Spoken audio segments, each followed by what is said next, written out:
My mom made us pretend to be conjoined twins. It all started when we were 6, and my mom saw conjoined twins on the news. She looked at my identical twin Anna and I and said, "If you two had just been born all twisted up, I could have been rich." Then her eyes lit up. That was the beginning of the end. 3 days later, Mom called us into her sewing room. She held up these matching pink outfits she'd sewn together at the sides. "Put these on," she said. Anna and I squeezed into them and could barely walk without tripping. Mom clapped her hands together. "Perfect. Now walk to the door and back." We stumbled across the room while she filmed on her phone. Anna rolled her eyes at me when we fell for the 3rd time. We both wanted to rip the stupid outfit off, but Mom's face had that look that meant we better not argue. She made us wear those connected clothes every day, but that wasn't enough.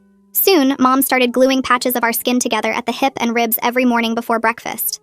"Hold still," she'd say, while pressing our skin together until it bonded. "You need to look authentic." The glue burned and pulled whenever we moved wrong. Anna would pick at the edges when Mom wasn't looking. She hated it as much as I did. The worst part was showering. Mom made us wear swimsuits and shower together to maintain the illusion, even though the water made the glue sting like crazy. Mom coached us for hours on our backstory. We supposedly shared a liver and some intestines. Doctors said we'd die if separated. She made us practice crying about our condition in the mirror. "More tears," she'd demand. "Think about never being able to be apart. Think about dying." Anna was terrible at fake crying at first. Mom would scream at her to try harder. Eventually she got the hang of it, but she'd always make faces at me in the mirror when Mom turned away. She'd cross her eyes or stick out her tongue, and I'd have to bite my cheek to keep from laughing. Our first gig was at this medical oddities convention in a hotel ballroom. Mom charged $50 for photos. People would come up and touch where we were connected and ask if it hurt. One creepy guy asked if we had to consummate relationships together when we got older. Anna would say our practiced lines in this dead monotone voice that made Mom pinch her arm between photos. "Smile more," Mom hissed. "You're ruining everything." Anna plastered on the fakest smile I'd ever seen. We both counted down the minutes until we could go home. The money was insane. Mom booked us on morning shows and medical documentaries. We had to sit there while hosts asked invasive questions about using the bathroom and dating. Mom would dab her eyes and talk about her brave special girls. During one interview, Anna grabbed my hand when they asked about our future. Probably just staying in character, but her palm was sweaty like she was actually nervous about something. The host kept pushing about whether we'd want families someday, and Anna's grip got tighter and tighter until I thought she might break my fingers. At night, we'd lie in our separate beds and complain about how much our skin hurt from the glue. Anna had this whole routine of putting aloe vera on the red marks. "I'm gonna have scars forever," she'd say. We'd fantasize about running away once we turned 18. I told her my plan one night. "I'll go to New York and you go to LA, as far apart as possible." Anna just hummed and changed the subject to something else. We lasted 8 months before it all went to hell. We were at this charity gala for children with rare medical conditions. A real pediatric surgeon came up for a photo. He stared at where we were connected and frowned. "Interesting," he said. "Your connection point seems to have migrated since your appearance on Channel 7. Mom tried to hustle us away, but he followed. Called security. Made a huge scene about medical fraud and stolen donations. The whole ballroom was staring and whispering and taking photos of us being exposed as frauds. Mom drove home doing 90 on the freeway. Anna stared out the window, not saying anything. Mom locked us in our room when we got home. We could hear her on the phone all night, first screaming at someone, then switching to this sweet, begging voice. "We're so screwed," I said. Anna just sat on her bed picking at her nails. "Maybe it's finally over," I said hopefully. Anna didn't answer, which was weird, but I figured she was just scared of what Mom would do to us. The next morning, Mom sat us down on our bed. We were still glued from yesterday, and my skin was raw and bleeding where I'd tried to pick at it. "I found a solution," she said. Her eyes had that dangerous shine that meant something horrible was coming. "There's a surgeon in Mexico who specializes in unique procedures. He can make you girls into what you were always meant to be. Real conjoined twins. Permanent, beautiful. No one will ever call you frauds again." I felt like I was drowning. My hands started shaking and I couldn't breathe. But Anna grabbed Mom's hands and tears started rolling down her face. "Thank you," she whispered. "Thank you for keeping us together." She turned to me with the biggest smile I'd ever seen. "We'll never have to be apart. Isn't that perfect? We'll never be alone again." Mom smiled back at her, and I realized with absolute horror that my sister wasn't crying from fear at all. Anna squeezed my hand, and her palm was warm and damp like she'd been waiting for this moment her whole life. She leaned close and whispered that the surgery would make everything perfect, like we were always meant to be, and her breath smelled like the mint gum Mom gave us after meals. Mom watched us with wet eyes and said we'd leave for Mexico in 3 days, that she'd already wired half the payment to the clinic. The number hit me like cold water. 3 days. 72 hours until someone cut us together forever. My throat closed up and I couldn't make words come out. Just nodded while my sister smiled at me like I'd finally agreed to something beautiful. Mom clapped her hands once and left the room, and I heard the lock click from the outside. I sat on my bed and started checking every place where yesterday's glue tore my skin when I tried to pick it off. The raw patches on my ribs were the worst. Weeping clear fluid that stuck to my shirt and made the fabric cling. My hip had 3 spots that looked like burns, the edges pink and angry. Anna hummed while she put aloe on her own marks, completely calm, like we were just doing our normal routine. She smoothed the gel over her skin in small circles, and I watched her face stay relaxed and content. That's when it really hit me. Mom's plan wasn't just a threat anymore. It was a countdown to something I couldn't undo, and my sister was counting down with joy instead of fear. Mom came back an hour later with our phones in her hands. She held them up and announced she was keeping them for the planning phase so we could focus on preparing. She put them in her purse, and I watched my last connection to the outside world disappear into that black leather bag. Anna didn't even look up from her book. Like losing our phones was nothing. Just another normal thing. I felt the walls getting smaller. The bedroom window had bars we'd never questioned before. The door locked from the outside. Even our phones were gone now. Every piece of the world beyond this room was being cut away. At lunch, Anna thanked Mom again for making us whole, her voice shaky with emotion. She called it our destiny to never be separated and reached across the table to squeeze Mom's hand. I pushed food around my plate while they talked about how honest our lives would finally be. No more pretending. No more glue that came off at night. The word destiny made me want to scream because Anna really believed this. She really wanted someone to cut us together permanently. I looked at my twin sister and didn't recognize her anymore. Same face as mine, but completely different person inside. While Mom did laundry, I tested the door hinges with my fingernail. One screw on the bottom hinge was slightly loose, wiggling when I pressed it. I moved to the bathroom and checked the window, measuring it with my eyes. Big enough to squeeze through if I removed the screen. I memorized which floorboards creaked on my way back. The third board from the bathroom door, the one next to Anna's bed. I saw Mom's car keys sitting on the hall table through the crack in the door. These tiny observations felt like the only power I had left. Small pieces of information I was collecting like weapons. Mom returned with printed forms she called consent paperwork. She spread them across the kitchen table, her fingers smoothing out the wrinkles. She explained in this weirdly gentle voice how the clinic specialized in unique body modifications and clinical beauty. She stroked Anna's hair while she talked about the surgery creating something precious and rare. Anna leaned into Mom's hand like a cat being petted. The tenderness in Mom's voice made my skin crawl worse than her anger ever did. When she was angry, I knew where I stood. This soft, loving voice felt like poison wrapped in sugar. I found a safety pin in the bathroom drawer and hid it in my sock, then used the mirror to check that it didn't show. The metal was cold against my ankle. When Mom showered, I snuck to the router in the hall closet and memorized the Wi-Fi password printed on the bottom. Each small act of preparation felt like holding my breath underwater, knowing I'd have to surface eventually. The pin pressed against my skin with every step. The password repeated in my head like a prayer. Mom pulled out our birth certificates and passports from her filing cabinet and stacked them on the counter.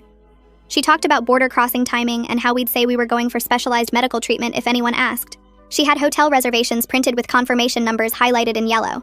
A route mapped with rest stops marked in red pen. She'd planned everything down to which gas stations we'd use. Watching her organize our trip like a normal vacation made everything feel horribly real and close. This wasn't just talk anymore. She had paperwork and reservations and a route. That night, I whispered to Anna about our old plan to run away at 18, to go to different cities and finally live separately. She rolled over to face me in the dark, and I could see her eyes reflecting the streetlight from outside. She said she didn't want separate futures anymore, that being apart sounded lonely and wrong. I asked if she remembered wanting her own life, and she said she grew up and realized we're better together. Her voice was calm and sure, like she'd been thinking about this for years. Anna kept talking in the dark. She said the surgery would end all the lying and performing, that we could just be ourselves without glue and costumes. She called it honesty at last and said she was tired of the fake version when we could have the real thing. I lay there listening and realized she'd reframed permanent mutilation as authenticity. My sister's logic had twisted into something I couldn't reach or fix. She saw surgical fusion as truth and our separate bodies as the lie. I spent the rest of that day trying to remember anything about the surgeon who exposed us at the charity gala. His face kept coming back to me, the way he'd frowned at our connection point and asked those careful questions. I couldn't pull his name from my memory, but I knew he worked at a children's hospital somewhere downtown. If I could find him, if I could get a message out somehow, maybe he'd help again. He'd seen through Mom's performance once. Maybe he'd see through it again. The thought felt like the only solid thing I could hold on to while Mom and Anna planned my permanent mutilation in the next room. Mom made us shower together that night with the bathroom door open so she could supervise. The water ran loud and the exhaust fan rattled, and I realized the noise might cover other sounds. Mom's phone sat on the counter where she'd left it while she helped Anna adjust the water temperature. I grabbed it fast and ducked behind the shower curtain, using the fan noise to hide the clicking sounds. My hands shook so hard I almost dropped it twice. I opened her news alerts and scrolled back through weeks of saved articles about the charity gala scandal. There it was. Dr. Rena Murphy at Children's Medical Center. I repeated the name in my head over and over while I cleared the search history. Dr. Rena Murphy, Children's Medical Center. Dr. Rena Murphy. I put the phone back exactly where Mom had left it and got back under the water before she noticed anything wrong. After the shower, I grabbed toilet paper from under the sink and tore off a small strip. I found my eyeliner in the cabinet and wrote, Dr. Rena Murphy Children's Medical in letters so tiny I could barely read them. I folded the paper smaller and smaller until it was the size of a pill, then tucked it inside my bra while Mom dried Anna's hair in the other room. The paper pressed against my skin and felt like it was burning me. This tiny, dangerous secret that could save me or get me killed. I flushed the toilet twice to cover any sounds and walked back to the bedroom trying to keep my face blank and normal. At dinner, Mom described the interview she was planning for after the surgery. She acted out the whole thing right there at the table, playing both the interviewer and herself. She'd ask a question in a high professional voice and then answer it in her own voice with fake tears rolling down her face. She talked about explaining our brave choice to live as we were meant to be, how she'd described the moment we decided to become our true selves. Anna watched her with this look of total admiration while Mom performed her fantasy. I forced myself to nod and smile at the right moments. The chicken on my plate tasted like sand, and I could feel bile rising in my throat, but I kept chewing and swallowing because showing disgust would give me away. Mom got up to move a laundry basket from the hallway, and I saw our passports sitting on the hall table in a stack of papers. I didn't think. I just grabbed them while her back was turned and shoved them down my shirt, then slipped into the bedroom. My heart pounded so loud I was sure everyone in the house could hear it. I dropped to my knees and pried up the heating vent cover behind my bed. I shoved the passports deep inside behind the dust and old receipts, then pressed the cover back into place. Mom kept folding towels in the hallway like nothing had happened. I sat on my bed and tried to breathe normally while my pulse hammered in my ears. Anna came in a few minutes later and caught me staring at the vent. She asked what I was thinking about with this searching look on her face. She studied my expression like she was reading a mirror that was showing her something wrong, some crack in our identical reflection. I said I was just nervous about the trip, that I was scared of the surgery. She kept watching me for another long moment, and I could see her trying to figure out if I was lying. Finally, she turned away and started getting ready for bed. I exhaled slowly and reminded myself to be more careful. Mom left her phone on the counter again when she went to check the mail. I grabbed it and locked myself in the bathroom, opening the notes app with shaking fingers. I typed out everything. Who we were, what Mom was planning, our address, the Mexico timeline, that we needed help. I included Dr. Murphy's name so she'd know I was the one writing. The words sat there on the screen like a loaded gun I hadn't fired yet. I saved it as a draft instead of sending because I needed to figure out how to get it out without Mom seeing it in her sent messages. But it was written now. It existed. That felt like something. That night I lay in bed and remembered all the times Anna had whispered we're perfect together during our practice sessions. How she'd squeeze my hand during interviews when I started to crack. I used to think she was just being supportive, helping us survive Mom's scheme together. Now I realized she'd meant every single word. She'd been building this fantasy of permanent fusion for years while I dreamed of escape. Every time she'd said we were meant to be together, she'd actually believed it. Every time she'd held my hand, she'd been imagining a future where we could never let go. I'd been sleeping 3 feet away from someone whose deepest wish was to trap me inside her body forever. I woke up the next morning to the sound of drilling. Mom was installing a baby monitor camera on our dresser, angling it to cover both beds. She said it was for night safety in case we needed her, but I could see the real reason in her eyes. She sensed me pulling away. She knew something had shifted. Anna waved at the camera and made a joke about being reality TV stars. She seemed completely unbothered by another layer of surveillance. I waved too and smiled and acted like it was funny, but I was calculating camera angles and blind spots in my head, figuring out where I could move without being watched. The school called Mom's phone later that morning, and I heard her through the wall lying in this smooth, calm voice. She told them we were recovering from preliminary procedures for our condition, that we'd be back soon with medical documentation. The attendance clerk sounded concerned and asked more questions. For just a second, I felt this tiny spark of hope that someone outside our house actually cared we were missing. But Mom promised to send paperwork and the clerk accepted it. I heard her hang up and knew that door had closed. No one was coming to check on us. No one was going to save me unless I saved myself. I waited until Mom was in the shower the next morning and grabbed a makeup wipe from the bathroom trash. My hands shook as I pulled out Anna's black eyeliner from the drawer and wrote HELP in tiny letters on the back of the wipe. I added our address underneath in numbers so small I could barely read them. The library book Mom had checked out 3 weeks ago sat on the hall table with a due date stamp showing it was overdue. I slid the makeup wipe between pages in the middle where someone might actually see it when they processed the return. Maybe a librarian would find it and call someone. Maybe they'd just throw it away. I was collecting desperate moves like bullets in a gun I didn't know how to fire. Anna came out of the shower wrapped in a towel, and I shoved the book back on the table before she could see what I was doing. She walked past me into our bedroom without saying anything, but her eyes followed me in a way that made my skin crawl. I waited until she went to get dressed, and then I saw her journal sitting open on her bed. The page was covered in her handwriting, and I knew I shouldn't read it, but I couldn't stop myself from looking. The entry was dated yesterday, and it said, "If we're one body, I can keep her forever," in letters that got bigger and darker as the sentence went on. My stomach dropped so fast I thought I might throw up right there on the carpet. This wasn't about Mom's control anymore. Anna wanted to own me too. She wanted to make sure I could never leave her, never have my own life, never exist as anything except half of her. I closed the journal and backed away from it like it had teeth. My twin sister, who I'd shared a room with for my entire life, wanted to trap me inside her body forever, and she thought that was love. I heard Mom's footsteps in the hallway, and I sat down on my bed trying to look normal even though my hands were shaking. Mom walked past our door carrying her laptop, and I saw her go into the kitchen. 5 minutes later, I heard her on a phone call in the living room, and I crept down the hall to where she'd left the laptop open on the counter. The screen showed her bank account with a transaction list pulled up. Right there in black and white, I saw a transfer from something called medical fund donations into her personal checking account. $15,000. Then another one for $8,000. Then another for $12,000. She was stealing money that people had donated to help us. Money they thought was going to our medical care, and moving it straight into her own account to pay for the nightmare surgery in Mexico. I memorized the account numbers and dates as fast as I could. The routing number. The transaction IDs. Everything I could fit in my brain before Mom came back. I heard her footsteps, and I was back in the hallway before she rounded the corner. My heart pounded so hard I could feel it in my throat. I had proof now. Real proof of theft and fraud that I could tell someone if I ever got the chance. Mom's voice drifted from the living room as she talked to someone on the phone.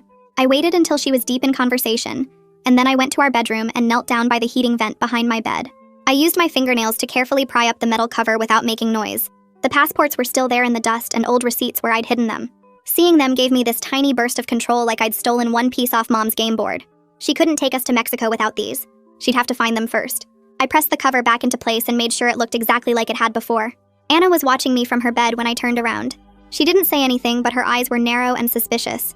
I pretended I'd been looking for something I dropped and went to the bathroom. Mom's phone sat on the counter where she'd left it while she showered. I grabbed it and pulled up the drafted email to Dr. Murphy that I'd written days ago. My hands shook so badly I could barely type.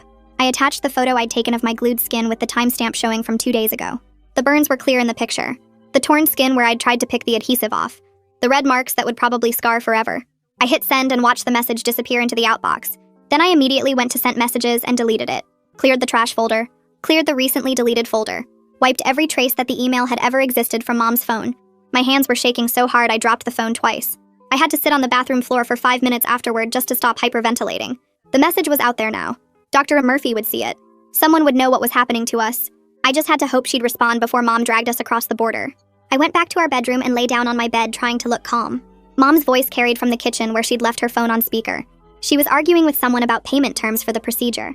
Her voice went from sweet to angry to begging, and back to sweet again.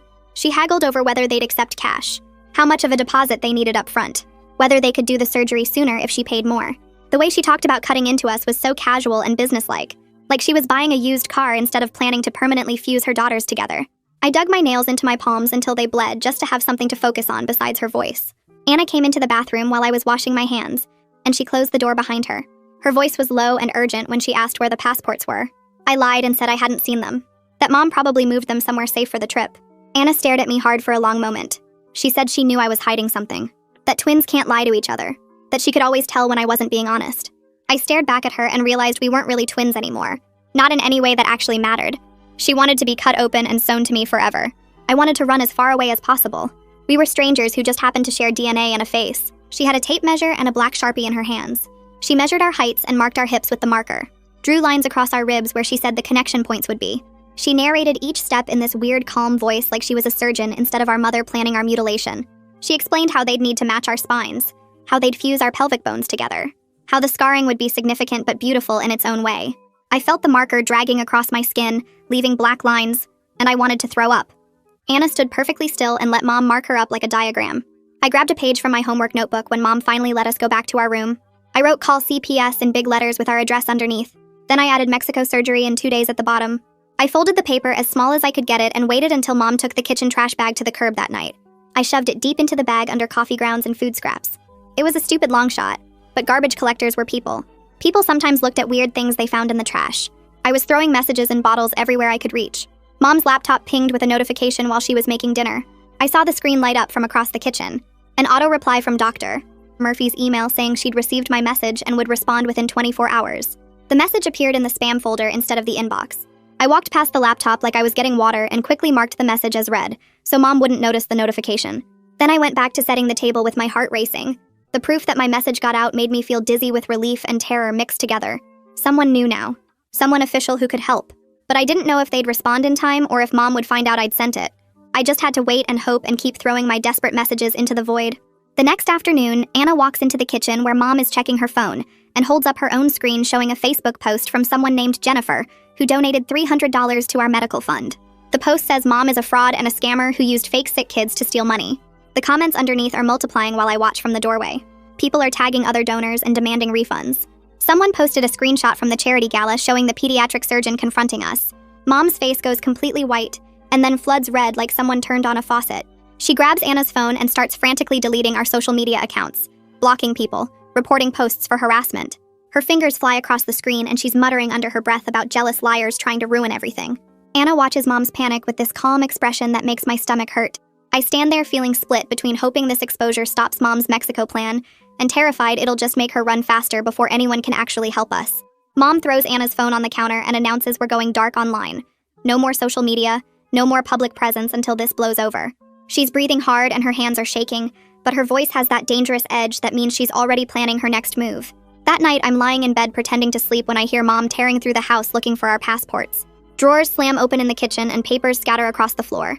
She's in the hallway closet throwing shoeboxes and old coats onto the ground. Her voice gets higher and sharper as she searches, calling out to herself about where she put them, where they could be. I keep my eyes closed and my breathing steady, but my heart is trying to break through my ribs. Anna is in her bed across the room and I can feel her watching me even though I can't see her in the dark. She knows I took them. She's been tracking everything I do, every small act of resistance, and now she's just waiting to see what I'll do. Mom moves to her bedroom and I hear things breaking. Glass shatters against a wall. Something heavy hits the floor. She's destroying her own room looking for those passports, and I'm frozen in bed with my face blank and confused like I have no idea what she's searching for. Anna's breathing pattern doesn't change. She just lies there in the darkness watching me keep my secret, and the knowing silence between us feels worse than any of Mom's screaming. The next morning, Anna gets out of bed and walks calmly to the heating vent beside my dresser. She doesn't say anything to me or look at Mom. She just kneels down and removes the metal cover with her bare hands, reaches into the dusty space behind it and pulls out our passports. She stands up and hands them to Mom without a single word. Then she turns and looks at me with this expression that's half pity and half triumph, like she's sorry I tried but glad I failed. I realize she's been watching me for days, tracking every movement I made, every place I looked, every time I acted suspicious. She saw me hide them and she waited until the perfect moment to expose me. She chose Mom's plan over my escape. She chose permanent fusion over my freedom. The betrayal cuts deeper than any of Mom's glue ever did, because this isn't Mom controlling us anymore. This is my identical twin deciding that trapping me forever is worth it if it means she gets what she wants. Mom takes the passports and her whole face lights up with relief and something darker. She looks at me and I see her putting together what happened, that I tried to sabotage her, that I'm not on board with this plan at all. She doesn't yell or hit me. She just smiles this tight smile and says we're leaving tonight instead of tomorrow, that she's moving up the timeline. Anna nods like that's perfectly reasonable, and I feel the walls closing in. 2 police officers knock on the door an hour later, and Mom transforms instantly. Her voice goes soft and concerned, and she invites them in with this worried mother expression on her face. She explains we're homeschooled because of our medical condition, that we need special accommodations. The officers ask to see us, and Mom leads them to our room where Anna and I are sitting on our beds. They ask if we're okay, and if anyone is hurting us. Anna and I have been coached so many times that we fall into our script automatically. Yes, we're fine. Yes, we're homeschooled. Yes, we have a rare medical condition that requires special care. No one is hurting us. Mom is taking good care of us. The words come out of my mouth without me even thinking about them, like I'm a robot programmed to lie to anyone who asks. The officers look uncomfortable, but they can't find anything wrong. Our room is clean. We're dressed and fed. We answer all their questions correctly. They give Mom a card with a number to call if we need help, and then they leave. I watch them walk back to their car from the window and realize I'm too well trained to break character, even when rescue is standing right there in front of me. Anna squeezes my hand after they're gone, and it feels like a warning instead of comfort. After the police leave, I wait until Mom goes to the bathroom and then I check her spam folder again on her laptop. There's a full response from Dr. Murphy with a timestamp from this morning. The email says she's forwarding my message to CPS and asking if we're in immediate danger. She includes her direct hospital number and writes that she remembers us from the charity gala, that she's been worried about us since the exposure happened. She says someone official will be reaching out within the next day or 2 to check on our safety. I take a screenshot on Mom's phone as fast as I can, and then delete the email from the spam folder and clear the trash so Mom won't see it. My hands are shaking, so badly I can barely work the touchscreen. For the first time in days, I feel like maybe I'm not completely alone in this. Someone with authority knows what's happening. Someone is actually coming to help. The validation makes me feel dizzy and the terror makes me feel sick. But underneath both of those feelings is this tiny spark of hope that maybe my desperate messages actually reached someone who can stop this. Anna sits on my bed that night after Mom goes to sleep and looks at me with this intense expression. Her voice comes out low and desperate when she says, "Don't blow this for me. Not for us. For her." She tells me she's thought about being permanently connected since she was 8 years old. She says it's all she's ever really wanted.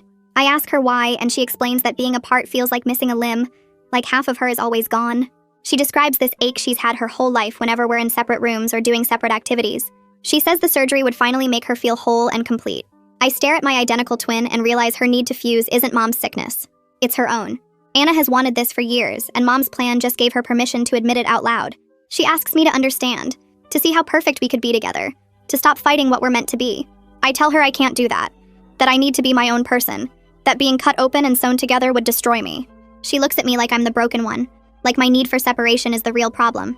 We sit there in silence for a long time, and I realize we're not really twins anymore in any way that actually matters. We're strangers who happen to share DNA and a face and a room. Mom packs a duffel bag after Anna goes back to her bed. I watch through the crack in our door as she fills it with medical supplies from the bathroom cabinet.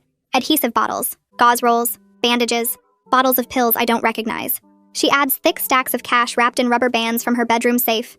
The money makes soft thudding sounds as it hits the bottom of the bag. She checks her phone and writes something down on a piece of paper, then folds the paper and puts it in her pocket. She comes to our door and tells us to sleep in our clothes because we're leaving at 4 in the morning before the next CPS visit can happen. She says we need to be ready to walk out the door in 60 seconds if necessary. Anna nods and changes into jeans and a sweatshirt. I do the same because refusing would just make Mom watch me closer. I lie in bed fully dressed with my shoes next to the mattress, staring at the ceiling and counting down the hours until I either escape or disappear forever into whatever Mom has planned.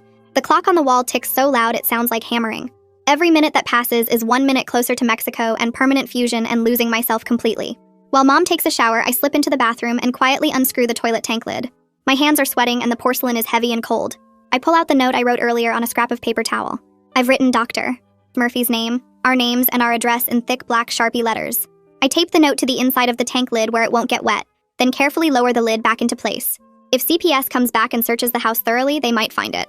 It's stupid and desperate, but I'm completely out of good options, so I'm taking every bad option I can find. I flush the toilet to cover any sounds and wash my hands and walk back to our room like nothing happened. Mom is still in the shower singing softly to herself. The sound makes my skin crawl because she's happy about tomorrow, excited about taking us to Mexico, thrilled about making her fantasy real. I climb back into bed and pull the covers up and try to slow my racing heart. At 3 in the morning, Mom's phone lights up on her nightstand, and I can see the text preview from across the room because she left her door open.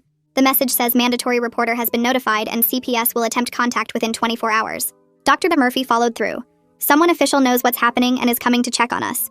I feel this surge of validation that my email actually worked, that someone believed me, that help is really coming. But I also feel terror because now it's a race between rescue and Mom's ability to run. If we leave at 4 like Mom planned, we'll be gone before CPS arrives. If Mom gets us across the border, I don't know if anyone can stop the surgery from happening. The timeline is so tight I can barely breathe thinking about it. I watch the minutes tick by on the clock and try to calculate if 24 hours means today or tomorrow, if CPS will show up at 8 in the morning or 8 at night, if we'll still be here when they knock on the door. Mom bursts into our room at 3:30 in the morning and drags us out of bed. She's already dressed and her hair is pulled back tight. She grabs our arms and pulls us toward the car, throwing the duffel bag and 2 smaller bags into the trunk. The engine starts and we're peeling out of the driveway before I'm even fully awake. Anna sits quietly in the back seat next to me while I press my face to the window and memorize every street sign we pass. Oak Avenue, Maple Drive, Highway 101 South. I count the mile markers as we hit the highway heading toward the border. Marker 247, marker 251, marker 256. I'm tracking our route like breadcrumbs even though I don't know if anyone is following or if anyone will ever find this trail I'm leaving in my head.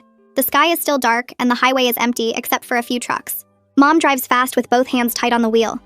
Anna stares straight ahead with this peaceful expression on her face like we're going on vacation instead of running from the law. I keep my face pressed to the glass and watch the world fly by and wonder if this is the last time I'll ever see home. I stare at our license plate in the side mirror and burn the numbers into my brain. 7XJ4892. I say it over and over in my head while watching the mile markers fly past.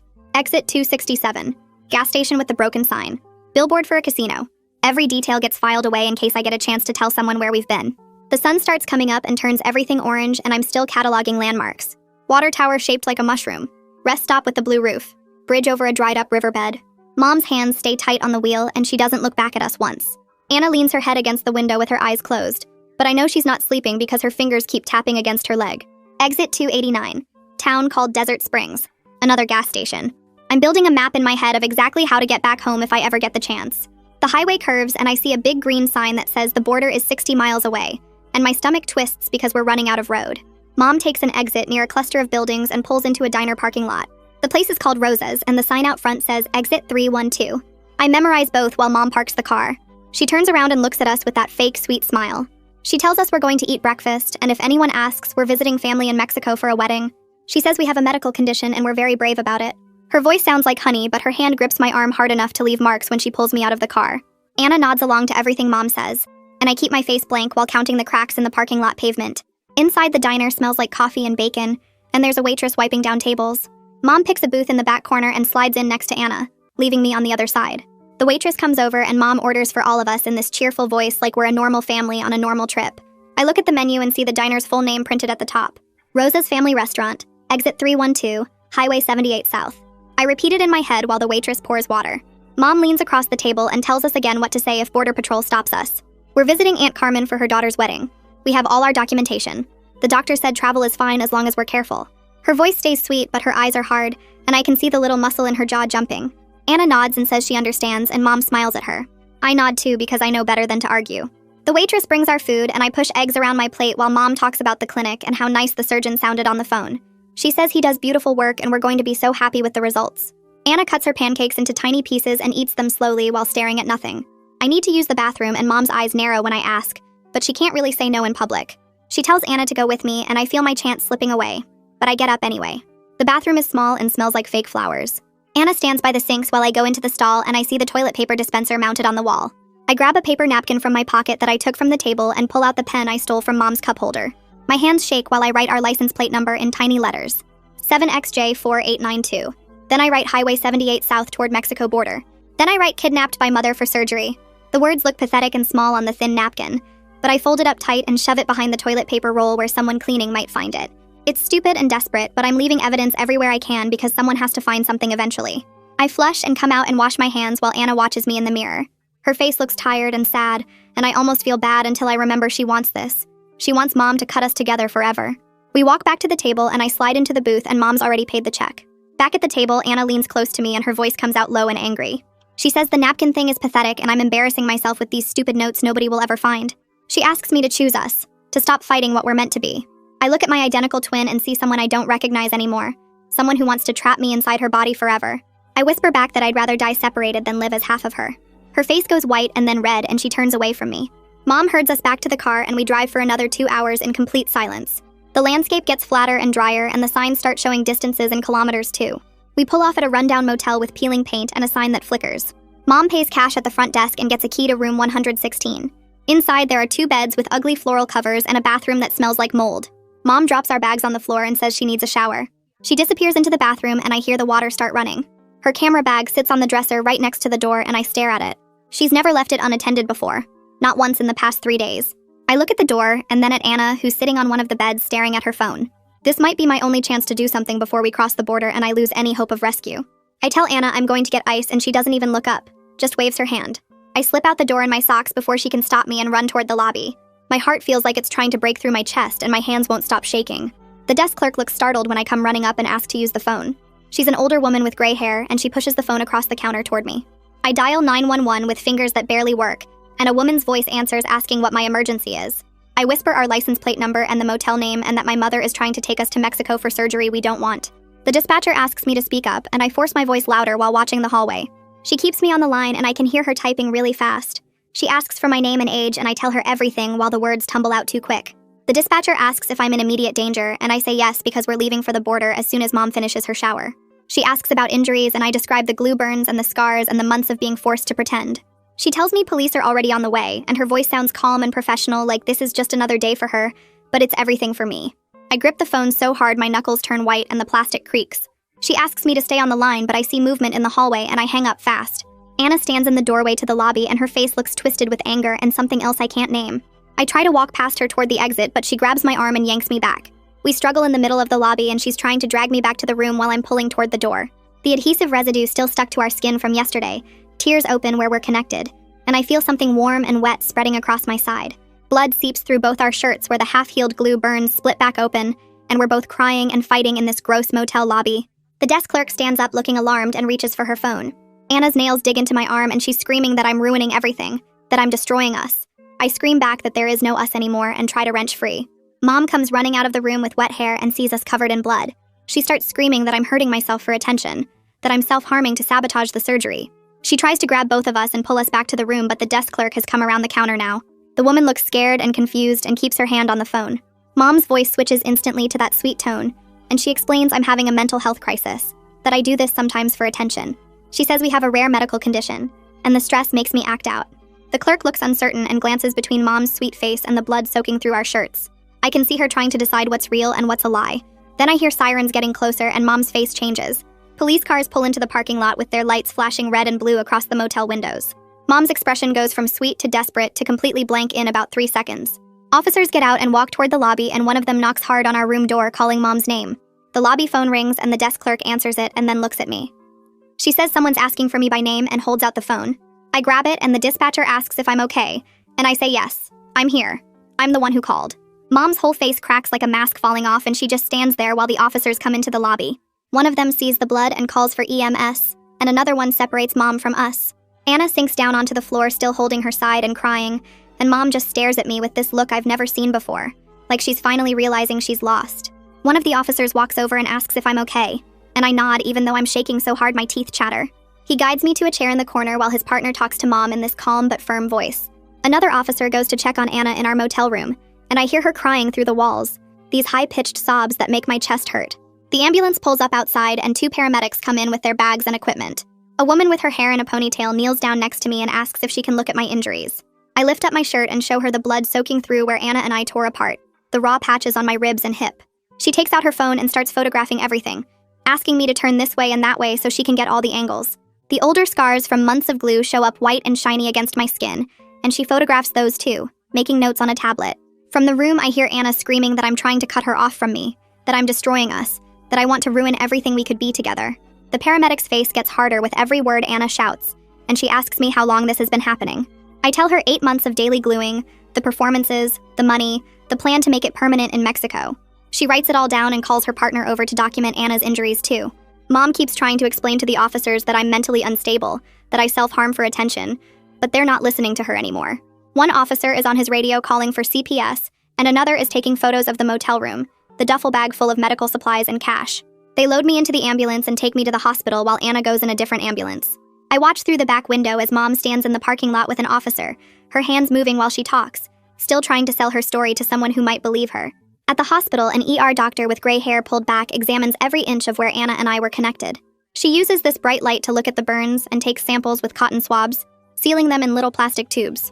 Her questions are gentle but specific, asking exactly how Mom applied the glue, what kind it was, how often, whether it ever got infected. When I tell her 8 months, she closes her eyes for a second before writing it down in her chart. She photographs the tissue damage and the scarring, and explains that the adhesive caused second-degree burns in some places, that the repeated application prevented proper healing. A nurse comes in with papers for me to sign, giving permission for the photos to be used as evidence. The doctor tells me I did the right thing by calling for help, that what happened to me was abuse, and it's documented now in a way that can't be denied. She puts bandages on the worst spots and gives me cream for the burns. Through the curtain, I hear Anna in another exam room crying and telling her doctor that I'm lying, that Mom was helping us become our true selves. My doctor squeezes my shoulder and says she believes me, that the evidence is clear and undeniable. A police officer comes in to take my statement, and I go through the whole story again while he records it on his phone. Mom glued us together every day, made us perform, took all the money, planned surgery in Mexico to make it permanent. He nods and writes and asks follow-up questions about the timeline and the donations, and the surgeon who exposed us at the charity gala. CPS arrives at the hospital while I'm still in the exam room. A detective comes in first and explains that Mom is being detained for child endangerment and fraud, that she's being processed at the police station right now. Through the window, I see them leading Mom past in handcuffs, her wrists locked behind her back.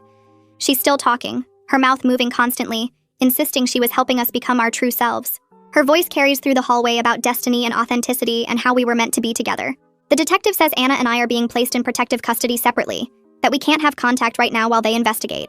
A social worker appears with paperwork and warm blankets and tells me I'm safe now, that no one can hurt me anymore. They walk me out to a CPS vehicle in the hospital parking lot, and I see Anna being led to a different car on the other side of the lot. She looks back at me with this expression that's half pleading and half furious, like I've betrayed everything we could have been together. I have to look away because I can't save her from herself, can't make her understand that what she wants would destroy me.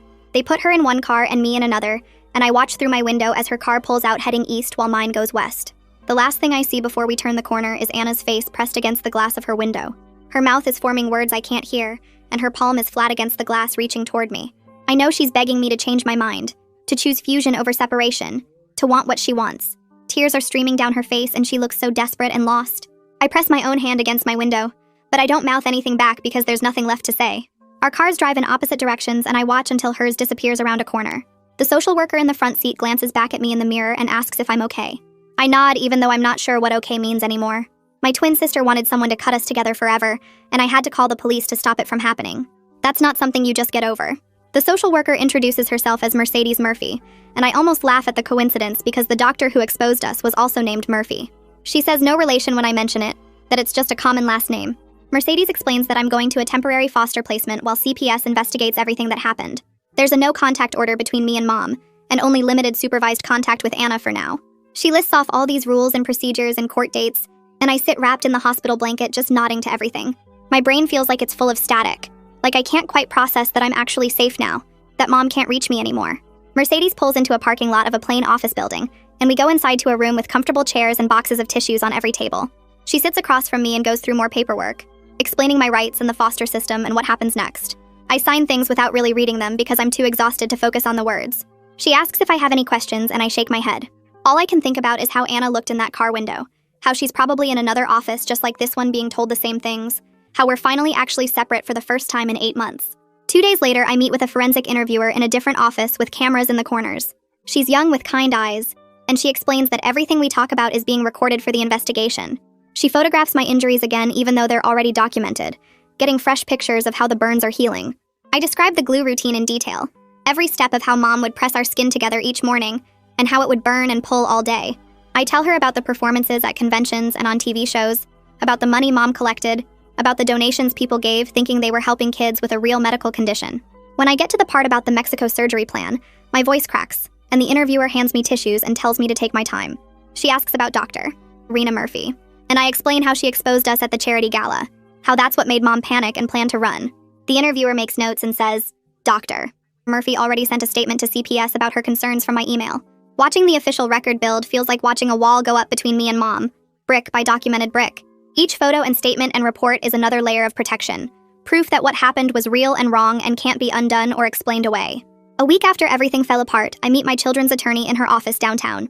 Her name is Viviana Murphy, and I actually laugh out loud when she introduces herself because that's 3 Murphys now. She smiles and says it's a common name in this area, that she gets that reaction a lot. Viviana explains that she represents my interests in the court proceedings, that her job is to make sure my voice is heard and my rights are protected.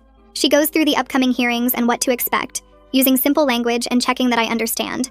The big thing she keeps emphasizing is that I get to have a say in what happens next, that my opinion matters in the legal process. I've never had a say in anything before, and I don't know how to hold that kind of power. When she asks what I want, I just say I want to be safe. I want Mom to stay away. I want to not be glued to anyone ever again. Viviana writes it all down and promises to fight for exactly that. The online harassment starts getting really bad around the same time. People who followed our story are posting comments calling us freaks and scammers, demanding refunds for their donations, saying we deserve whatever happens to us. Someone finds photos of me and Anna from before the gluing started and posts them everywhere with cruel captions. Mercedes helps me log into all the old social media accounts Mom controlled, and we disable them one by one. The comments calling us frauds disappear along with the photos of us glued together at conventions and on talk shows. Watching it all vanish feels like shedding a skin I never wanted in the first place. Mercedes explains that my privacy is protected now, that I'm a minor and the court records are sealed. I'm allowed to just be a person no one's performing for, no cameras or audiences or strangers asking invasive questions. The relief is so strong it makes me dizzy. Mom's bail hearing happens 3 weeks after the motel. Mercedes takes me to the courthouse and we sit in the back row while the judge reviews the charges. Child endangerment, fraud, attempted kidnapping across state lines. The prosecutor stands up and lists all the evidence, the photos of my injuries, the medical records, the donation fraud, the Mexico surgery plan. Mom's lawyer argues that she's not a flight risk, that she has ties to the community, that she needs to be out to prepare her defense. The judge listens to both sides and then releases her with a GPS monitor and strict no-contact orders. She can't come within 500 feet of me or Anna, can't contact us directly or through other people, can't leave the county. But she's out there somewhere in the world again, wearing regular clothes instead of jail scrubs. The prosecutor tells Mercedes they're building a strong case and ordering psychological evaluations. I sit in that courtroom and watch Mom walk out the side door with her ankle monitor visible under her pants, and part of me still expects her to come take me back somehow. Mercedes places me in a temporary foster home the next day. The foster parent is a man named Matthias Bowers, who has a quiet house in a neighborhood with trees and sidewalks. He shows me to a guest room that's small but clean, with a bed and a desk and a window that looks out at the backyard. The important thing he shows me is the lock on the inside of the door. He demonstrates how it works, a simple flip lock that I can engage from inside the room. He tells me I'm allowed to use it whenever I want, that my privacy matters here, that this space is mine. I nod and set my bag down on the bed. That first night, I lock the door and lie down fully dressed because I'm still not used to the idea that I'm allowed to relax. I keep expecting Mom to burst in, or Anna to appear at the window or something to go wrong, but nothing happens. The house stays quiet and Matthias doesn't bother me, and eventually I fall asleep. I sleep for 12 hours straight, the deepest sleep I've had in months, maybe years. When I wake up, the lock is still engaged and the door is still closed and I'm still safe. That's when I start to believe that maybe this is real, that maybe I actually got away. Mercedes sets up my first therapy appointment for the following week at an office downtown. The therapist's name is Pilar Aldrich, and she specializes in abuse recovery according to the paperwork Mercedes gives me. I sit in the waiting room picking at my fingernails until a woman with gray streaks in her dark hair calls my name. Her office has soft lighting and a couch with throw pillows, and she gestures for me to sit anywhere I want. I choose the chair farthest from the door because I need to see the exit. Pilar asks me to tell her what brought me here, and I start describing the glue routine, how Mom would press our skin together every morning, how it burned and pulled and left scars. I'm talking faster and faster, and then suddenly I can't breathe and I'm crying so hard my whole body shakes. Pilar hands me a box of tissues and waits while I sob into them. She says what happened to me wasn't my fault, that I survived something terrible and I'm allowed to fall apart now. The permission to cry makes me cry harder until my throat hurts and my eyes are swollen. We sit there for 40 minutes and she just lets me talk and cry, and she doesn't try to fix anything or rush me through it. When the session ends, I feel wrung out, but also lighter somehow, like I've been carrying a weight I didn't know was there. A few days later, Mercedes takes me to meet with a school counselor named Natasha Klein, who's coordinating my return to classes. Natasha has short red hair and glasses, and she spreads papers across her desk showing the accommodation plan they've put together. She explains that the school administration knows I need privacy protections, but they don't have the details of what happened to me. I get to control my own story and decide what to share and with who. The teachers will know I've been through trauma and need flexibility with deadlines and attendance, but nothing more specific than that. Natasha asks if I have questions, and I say I'm scared of everyone staring at me or asking where I've been. She nods and says that's normal, that we'll start slow with just a few classes and build up gradually.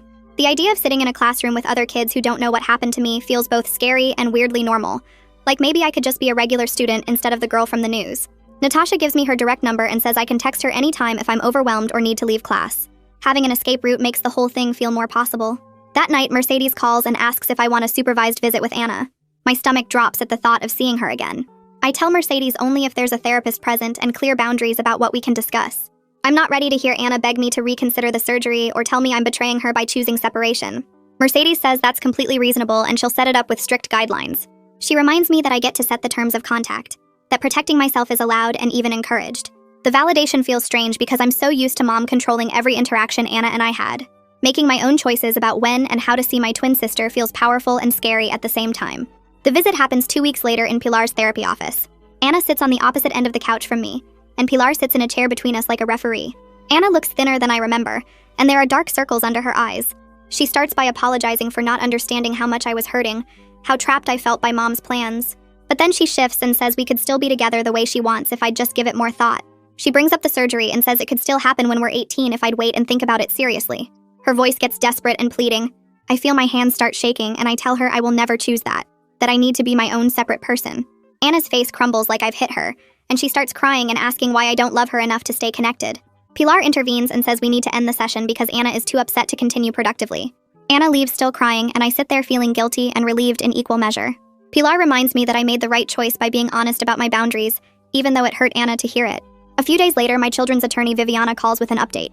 She has the same last name as Mercedes, which made me do a double take when we first met, but they're not related. Viviana explains that Anna's therapist has recommended no unsupervised contact between us for now. Anna needs to work on her codependency issues and her identity as an individual separate from me. The therapist thinks continued contact while Anna is still fixated on fusion would be harmful to both of us. I feel this wave of relief wash over me, but also guilt like I'm abandoning my twin sister. Viviana must hear something in my silence because she says choosing myself isn't abandonment, that I'm allowed to prioritize my own healing. She reminds me that Anna is getting professional help and support, that I'm not responsible for fixing her. The guilt sits heavy in my chest anyway because we've been together our whole lives, and now we're being kept apart because of how twisted everything became. The prosecutor, Christopher Norton, reaches out through Viviana to discuss Mom's case. He's offering Mom a plea deal to avoid going to trial. The terms include full restitution for all the stolen donation money, mandatory therapy sessions, parenting classes even though she'll never parent us again, 5 years probation, and maintained no contact orders with me unless I consent to contact. If Mom refuses the deal, they'll take her to trial for child abuse, fraud, and attempted kidnapping across state lines. Christopher wants to know how I feel about the plea versus a trial. I tell him through Viviana that I just want it over, that I don't need to watch Mom go to prison as long as she can't touch me again. The thought of testifying in court and having Mom's lawyer question me about everything makes me feel sick. Christopher says he understands and he thinks the plea deal provides good protection while sparing me the trauma of a trial. He'll recommend Mom's lawyer accept it. 2 weeks pass, and then Mercedes hands me an envelope that came through Anna's therapist. Inside is a short note in Anna's handwriting that just says, I miss you. I'm trying. It's the first communication we've had in weeks that isn't about the surgery or fusion or being physically connected. Just sister to sister, simple and honest. I stare at the note for a long time and then I write back, I miss you too. Keep trying. I give it to Mercedes to send through the proper channels. It's not forgiveness and it's not reconciliation, but it's something small and real between us. A thread of connection that isn't about Mom's plans or Anna's fantasies of permanent fusion. Just two sisters who are figuring out how to exist separately after spending their whole lives being forced together. I start building small routines in Matthias's house that are just mine. Every morning I put aloe on my scars in the bathroom, the same way Anna used to do, but now I'm doing it for myself. Pilar gave me a journal and I write in it before bed about what happened during the day and how I'm feeling. I take a walk before breakfast around the neighborhood, just to feel the space around my own separate body, the way I can move without being attached to anyone else. The routines are tiny acts of claiming my individual life, of being just me instead of half of us. Some days it feels good and freeing and I walk faster and smile at strangers. Other days it feels lonely and wrong, like I'm missing a limb, and I have to remind myself that the loneliness is better than the alternative. But it always feels like mine, like choices I'm making for myself, and that matters more than whether it feels good or bad. 3 months after the motel incident, Mercedes tells me they've found a longer-term foster placement. The temporary arrangement with Matthias was only ever meant to last a few months while they sorted out the legal stuff and found somewhere more permanent. The new family has experience with kids who've been through trauma, and they understand about therapy schedules and bad days. They respect privacy and boundaries, and they know I need stability and safety more than anything else. Mercedes drives me to meet them, and their house feels calm and structured with clear rules posted on the refrigerator and separate bedrooms for each kid. They have 2 other foster kids who are younger than me, and they seem happy and settled. The parents ask me questions about what I need to feel comfortable, and they listen to my answers without interrupting. I agree to move in the following week, and Mercedes helps me pack my stuff from Matthias's place. Mom's plea deal gets finalized in court on a cold morning in November. Mercedes takes me to the courthouse, and we sit in the back row of the courtroom while the judge reviews the terms. Mom stands at the defendant's table with her lawyer, and she looks smaller somehow, diminished without her camera and her plans and her control over us. The judge reads through the plea agreement out loud, including the no-contact orders and the restitution payments. He asks Mom if she understands and accepts all the terms, and she says yes in this flat voice. The judge makes it very clear that any violation of the no-contact order will result in immediate jail time and revocation of probation. Mom signs the papers, and I watch her hand move across the page from where I'm sitting 30 feet away. Something releases in my chest. Not forgiveness, because I'm not anywhere near that, but the knowledge that the legal system has built a wall between us that she can't cross. She can't show up at my school or my foster home or my therapy appointments. She can't call or text or send messages through other people. The law has created the separation I needed, and for the first time since the motel, I feel like maybe I'm actually safe. Mom leaves through the side door with her ankle monitor visible under her pants, and I don't watch her go. I just sit there with Mercedes' hand on my shoulder and breathe. A few weeks after the courthouse, Pilar suggests I might be ready for supervised letter exchange with Anna through our therapists. The letters come in sealed envelopes that Pilar opens and reads first, to make sure they follow the rules about not discussing surgery or fusion or being physically together. Anna's first letter is 2 pages long and talks about her art therapy sessions. She says she's been painting abstract shapes in blues and greens, and her therapist thinks it helps her process feelings without words. I write back about thinking I might want to study psychology someday, about how understanding why people do things feels important now. My letter is shorter, just 1 page, but Pilar says that's okay. The letters keep coming every 2 weeks, and we're learning to be sisters across distance instead of fused at the hip. Anna writes about a book she's reading, and I write about a movie I watched with Matthias. We're building something new that doesn't require our bodies touching. 4 months after everything fell apart, I'm settling into my new foster home with the family who has experience with trauma. I wake up at 7 and put aloe on the faded scars on my ribs before getting dressed. I eat breakfast with the other foster kids and pack my lunch and walk to the bus stop alone. At the school, I sit in history class next to a girl named Jamie who doesn't know anything about my past. My teachers see me as just another student who sometimes needs extensions on assignments. I have friends who invite me to hang out after school, and I go sometimes when I'm not too tired from therapy. Some nights I still dream about the glue burning my skin and cameras flashing in my face and Anna's hand gripping mine until my fingers went numb. But I wake up in a room with a lock I control, and I check that the door is secure, and I'm in a body that's only mine. I get up and brush my teeth and make my bed and move forward separately and finally safe.